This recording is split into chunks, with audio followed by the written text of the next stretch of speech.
सूरह बकरा में अल्लाह ने आदम अलैहिस्सलाम का जिक्र किया है। जब अल्लाह ने इंसान की मखलूक को पैदा करने का इरादा किया तो अल्लाह ने फरिश्तों से फरमाया, मैं ज़मीन में अपना एक खलीफा बनाने वाला हूँ। फरिश्तों को लगा कि शायद उनकी इबादत में कोई कमी रह गई है, इसलिए अल्लाह ने नई मखलूक बनाने का इरादा किया है। फरिश्तों ने जिन्नों जैसी दूसरी मखलूक भी देखी थी जो ज़्यादा अकल नहीं रखते थे और खून रेजी करते थे।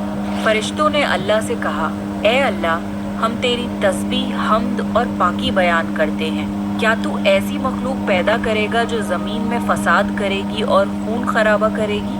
इसके जवाब में अल्लाह ने फरमाया, जो मैं जानता हूँ वो तुम नहीं जानते। फरिश्तों ने आपस में कहा कि अल्लाह ताला जो भी मखलूक पैदा करेगा वो हमसे ज़्यादा इल्म नहीं रख सकती। फिर अल्लाह ने आदम अलैहिस्सलाम को इल्म से नवाजा और उन्हें कुछ चीज़ों के नाम सिखा दिए। फिर अल्लाह ने आदम अलैहिस्सलाम को फरिश्तों के सामने पेश किया और फरिश्तों से फरमाया कि तुम बताओ इन चीज़ों के नाम अगर तुम सच्चे हो। फरिश्तों ने कहा कि हम उतना ही इल्म जानते हैं जितना तूने हमें सिखाया है, उसके सिवा हमें कुछ नहीं मालूम। फिर अल्लाह ताला ने फरमाया, ए आदम, तुम बता दो इनको इन चीज़ों के नाम। फिर जब आदम ने उन चीज़ों के नाम बता दिए तो अल्लाह ने फरिश्तों से फरमाया कि मैं ना कहता था कि मैं आसमानों और ज़मीन की पोशीदा चीज़ों को जानता हूँ। फिर अल्लाह ने फरिश्तों से फरमाया कि तुम आदम को सजदा करो, तो वो सब सजदे में गिर पड़े मगर शैतान ने सजदा नहीं किया।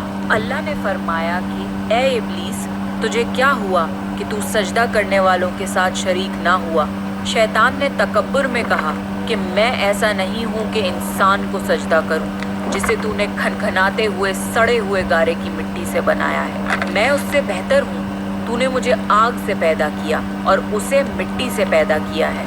अल्लाह ने शैतान से फरमाया, यहाँ से निकल जा, तू मरदूद है और तुझ पर क़यामत के दिन तक लानत